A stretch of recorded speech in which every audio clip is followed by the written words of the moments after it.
of people on stream are often asking me about my opinions on the various games in the series, so we're settling it so you never have to ask ever again. Let's go. First, we have Half-Life. Ignoring what feels like the obvious absurdity of pretending to evaluate the first Half-Life game, here I go. Half-Life was a game of many firsts. One of the earliest games to make a connected, convincing world feel so connected and convincing. Excellent AI, which is in some ways ambitious even now. Great atmosphere, good weapons, all of which feel they have their own purpose, and good movement. The combat in all the Gold Source era games is really intense in a way I don't feel has ever been properly replicated in the series. The strongest points for me are towards the earlier chapters of the game. I'm certainly a Steel Corridor and Office map lover, and those chapters are of course heavy on the drama as the sheer magnitude of the disaster and its immediate effects explodes into the world. I'm not an on a rail lover, gameplay wise at least, because I know you are wondering. But I love its atmosphere, and it stands out as a really weird chapter, in a good way. The weakest parts of the game are in Zen because I'm so original. As a side note, I just really hate alien controllers. Surprising absolutely nobody, this goes in S tier. Opposing Force has many of the strengths of the base first game, providing a very satisfying bunch of arguably more exciting, if less iconic, weapons. Alien weaponry is given the respect it deserves here, and Adrian is kitted out with weapons truly befitting a Marine. Adrian's design is sick, and I'm a massive fan of games that switch perspectives too. And it really does feel different. The extra enemies are fun too, though some take a bit more punishment than I feel they should. The Gonome or Gonome, or however you say it, is awesome too and has some sick animations. Race X leaves me with mixed feelings. I know why it happened, and some of the creatures were very fun to fight, but the nature of their appearance in the game means they just kinda showed up and disappeared. Some people want them back, some think they should just stay in Op 4. As for rating, I think I'd put it level with Half-Life 1. While I feel Half-Life 1 plays better, and I prefer its map designs, it's hard to compete with the expanded roster of weapons and enemies, and even cool details like the new zombie models. This really feels like a labor of love overall. Blue Shift, my first possibly controversial pick. Okay, Blue Shift and Op 4 aren't really on the same level because reasons, and so technically shouldn't be compared. Here's some context needed for those of you who don't know. Blue Shift was originally planned to be part of a Dreamcast port for the first game. This port got delayed time and time again from 2000 to 2001, before ultimately being shelved due to changing market conditions. A real shame really, since the game was in such a complete state that its official guide was ready to hit stores. But all was not lost. Some of the new models were ported to the HD pack for Half-Life, to be ignored and maligned, or used by novice Half-Life YouTubers for years to come. As we all know, Blue Shift was scooped up and placed on the PC. Okay, now that I've primed you to feel bad for Blue Shift, I honestly feel like it's just Half-Life, but with less overall content, worse writing, and a buggy Steam version. On the plus side, it has some very nicely designed maps and Dr. Rosenberg. Oh, and it does a decent job of making you actually feel like a security guard too, which in my eyes remains its biggest selling point alongside its more ambitious counterparts. Of course, I have to admit, it's a good game. I just consider it a slightly weak Half-Life entry though. I played Decay and it was good, but since very few of you have, I'll just say that I think it's a B tier with a very fun, unique selling point. Half-Life 2 is my personal favourite game in the whole series.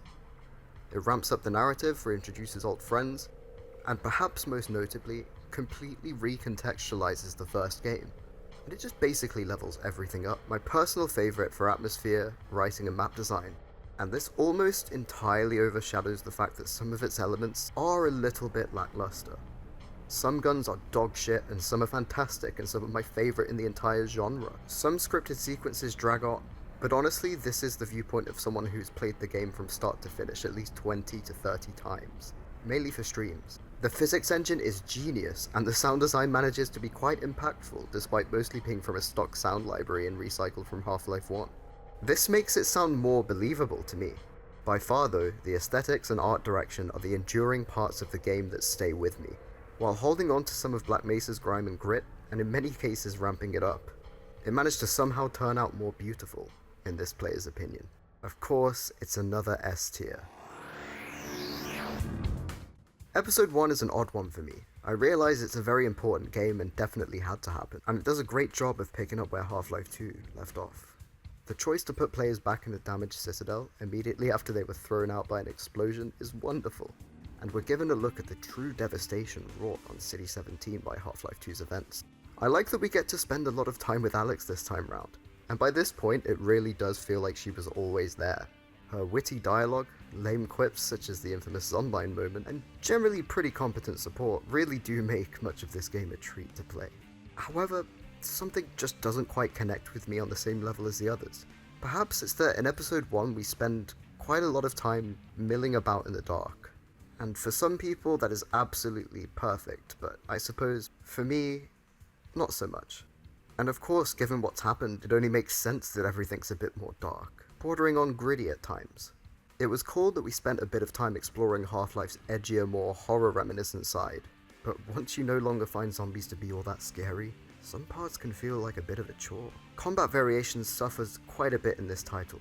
While Half-Life 2 had the advantage of being the first game to showcase this new batch of enemies, Episode 1 had the challenge of retreading them in a convincing way. And even with the addition of the Zombine and the numerous antlion holes to plug, if you had promised not to clip that, it's not enough of a big departure from the previous title to really get me very excited. I feel as though Episode 1 would be better if it had happened in Half-Life 2 itself, but I know that would majorly screw with the story and pacing, as well as the episodic idea. Exit 17 is pretty cool. The journey to and from the train station is fast-paced and weirdly satisfying, and the boss battle with the unique Strider is really fun. It has different stats from every other Strider you'll come up against, and I really wish they would have just, I don't know, reskinned it or something. Of course, these different stats were mainly for balancing and to keep everything fun, but Valve, please give us a little reason.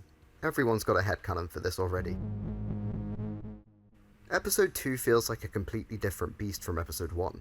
While Episode 1 gives us context and continuity with great character moments, Episode 2 is the payoff to Episode 1's build-up.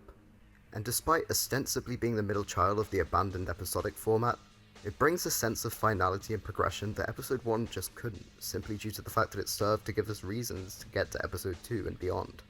While Episode 1 had us largely retreading, Episode 2 really does feel like a journey. While Half-Life 2 took us out of the city, it feels like the closest we got to a setting like White Forest in the Outlands was that brief period before Nova Prospekt and some parts of Highway 17.